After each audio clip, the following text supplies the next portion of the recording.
Ang nakaraan. Hindi na kinaya pa ni Andre ang ugali ng supervisor.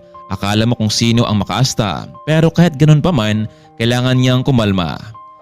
Nagpatuloy sila sa pagtrabaho dahil nga sa wala nang masyadong ginawa sa office ay itong si Caroline ay nagpaalam na sa general manager upang umuwi na ito. Hindi niya kasi pwedeng ipahalata sa lahat ng taong nandoon na asawa niya ang janitor na iyon. Pumayag naman ang naturang manager. Samantalang hindi agad nakauwi itong si Andre dahil may tinapos pa ito sa kabilang office. Kaya naman nag-overtime ito ng ilang oras at pagkatapos ay nagtumol ito kay Mr. Yu para kausapin ang manager. Sa oras ding iyon ay lumabas na itong si Caroline. Sa di kalayuan ay habang naglalakad ito, biglang may itim na sasakyan na huminto sa kanyang harapan at bigla lamang itong ipinasok sa loob.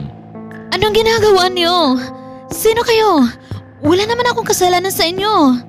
Bigla na lamang dumilim ang paningin ni Caroline dahil sa piring na nakalagay sa kanyang mga mata. Hello, kumusta ka na babe? Namiss mo ba ako? Kung ako tatanungin mo, namiss kita. Robert? Ikaw? Anong ibig sabihin nito? Pakawalan mo ako.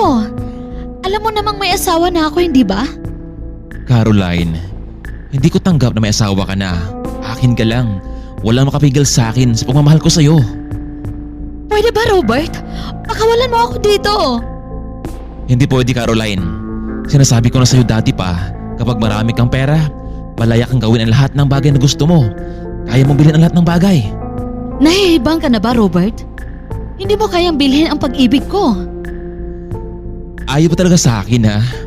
Nagmamayari ng kumpanya. Pumatol ka pa sa isang waiter, mababang tao sa lipunan. Di bale na lang na mahirap. Basta, totoo ang kanyang pagmamahal sa akin. Bakit? Ano ba sa tingin mo ang naramdaman ko sa'yo? Alam ko naman na gagawin mo lang akong isang alipin. Patapos mo akong gamitin? Basta Caroline, hindi ka na makabalik mo sa asawa mo. Bakit, Robert? Anong gagawin mo sa asawa ko, ha? Wala lang naman. Ilaligpit ko lang naman ang asawa mo nang sa ganun ay wala nang hadlang sa ating dalawa. Pakiusap, Robert. Huwag mong gawin yan sa asawa ko. Dinala ni Robert itong si Caroline sa kanyang kondo.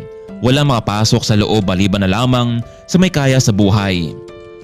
Bago umuwi itong si Andre, dumaan mo na ito sa office ni Mr. Yu.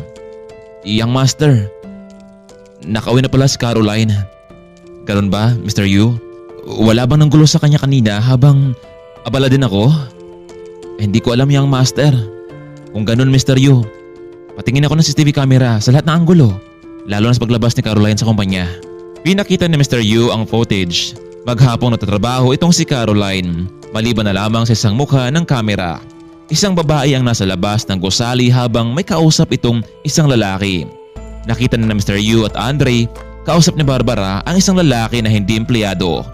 Isang saglit pa ay muli nang pumasok itong si Barbara, samantalang ang lalaki naman ay pumasok sa kanyang kotse. Hindi malaman ni Mr. Yu at Andre kung ano ang pinag-usapan ng dalawa. Samantalang sa kabilang CCTV camera naman, nakita naman ni Andre ang paglabas ng asawa palabas ng gusali habang nasa tapat ito ng isang sasakyan na tila may hinihintay. Maya-maya pa biglang bumukas ang pinto ng sasakyan at hinila si Caroline papasok sa loob. Dito na natakot si Andre kung sino ang nasa likod ng pagdukot ng kanyang asawa. Isinom ng kamera, mabuti na lang at kitang-kita nito ang plate number ng sasakyan. Agad nila itong na-report sa pulisya. Nalaman nilang kay Robert pala ang naturang sasakyan, ang dating nobyo sa babae. Isa pa sa nalaman nilang nagsabuatan itong si Robert at Barbara. Dahil doon, agad kumilos itong si Andre para makuha ang asawa sa taong iyon. Nalaman din nilang ang lalaking ito ay may koneksyon sa kumpanya ni Andre. Ito yung lalaking nakaharap niya noon sa isang sikat na restaurant kasama ng kanyang ina. Dahil sa mabilis na aksyon ng mga pulisan, agad nilang natuntun ang kondo ni Robert. Anong ginagawa niyo dito? Paano kayo napasok dito? Trespassing ang ginagawa niyo sa kondo ko. Mr. Robert, meron kaming search warrant para sa iyo at meron kaming ebidensya. Nasaan si Caroline? Sinong Caroline? Wala akong kilalang ganyan. Sinungaling ka, Robert. Biglang sinampal ni Andre ang lalaking nakita niya sa CCTV camera habang hinawakan nito ang kanyang asawa. Biglang hinawakan naman ng pulisya itong si Robert para makasigurado silang hindi ito tatakas. 6 na pulis ang nasa loob. Confirm. Naroon nga tong si Caroline sa loob ng kwarto. Sir, narito po ang asawa niyo. Tarantado ka ba, Robert? Gusto mo pang ipahamak ang asawa ko? Hindi mo ba ako kilala? Ako lang naman si Andre Lee, ang apo ni Amanda Lee na siyang may hawak ng malaking shares sa inyong kumpanya. Panigurado akong magsasara yung kumpanya niyo dahil sa ginawa mong yan. Young master, ikaw na ba yan? Ako nga ito. Walang iya ka? Gusto mo pang ipahamak ang asawa ko? Pero young master, hindi ko naman alam kasi na si Caroline pala ang asawa niyo. Hello Lola. May nais akong sabihin sa'yo. Si Caroline, dinukot ni Robert. Ano? Bakit niya nagawa iyon? Ipapakancel ko ang lahat ng appointment sa kanila. Nasaan si Caroline? Heto Lola, nabawi ko na. Andre, ipakulong mo ang lalaking iyan. Oo Lola, talagang gagawin ko yun. Lalo na sa kanyang kasabuhat sa loob ng kumpanya. Andre, paano mo ako natuntun? Paano ka nakapasok sa loob ng isang mamahaling kondo at may kasama ka pang mga pulis? Sabihin mo nga sa akin, may dapat ba akong malaman ng totoo? Ang pagkatao, Andre? Nung una, binilhan mo ako ng mamahaling damit. Kahit na alam kong isa kang waiter noon. Caroline, kung naalala mo yung matandang tinulungan mo noon at dinala mo sa ospital, siya ang lola ko. Talagang linano ng lola ko na magpanggap sa araw na yon para makahanap na isang mabuting tao na tutulong sa kanya at nakilala kanya.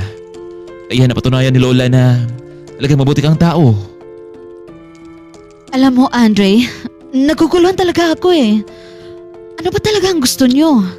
Caroline, naghanap si lola ng isang babaeng mapagkatiwalaan at magiging kasama ko sa buhay. Kaya nga nandun ako at nagpanggap akong waiter para makilala ka. Pero hindi ko naman inasahan na bigla mo akong yayaing magpakasal. Kaya ayun, sinakyan ko na ang kagustuhan mo. Pero katagalan, hindi ko naman napigilan yung sarili ko at mahulog sa'yo. Inaamin ko na mahal kita. Andre, ang ibig sabihin nito, kayo ang may-ari ng kumpanyang pinapasukan ko? Oo Caroline, ako ang CEO at boss ng kumpanya. Ako rin nagbigay sa'yo ng pera. Ginamit ko lang sa Mr. Yu para tanggapin mo yun. Hindi ba gusto mo rin magkaroon ng sariling negosyo? At ikaw ang amo? Heto na yun. Asawa kita. Kung ano man ang meron ako, sa'yo na rin ito. Alam ko na rin na hindi maganda ang pakitungo sa'yo ng supervisor at naging kasabot pa ito sa pagdukot sa'yo. Kaya naman, pinatanggal ko rin siya sa trabaho itong si Barbara at yung mga alipores niya. Teka lang, Andre. Hindi ako makapaniwala eh. Baka naman, panaginip lang lahat ng ito. At kailangan kong magising sa panaginip ko. Caroline, hindi ito isang panaginip. Totoo ito. Gusto kang makita ni Lola, Amanda. Tuloy na nga nakulong itong si Robert dahil sa kanyang pagdukot kay Caroline. Ganon din naman itong si Barbara. Matapos ng pangyayaring iyon, dinala ni Andre ang asawa sa malaking mansyon. Nandoon naghihintay itong si Amanda. Maligayang pagdating, Caroline. Welcome home. Alam mo, matagal na kitang hinihintay.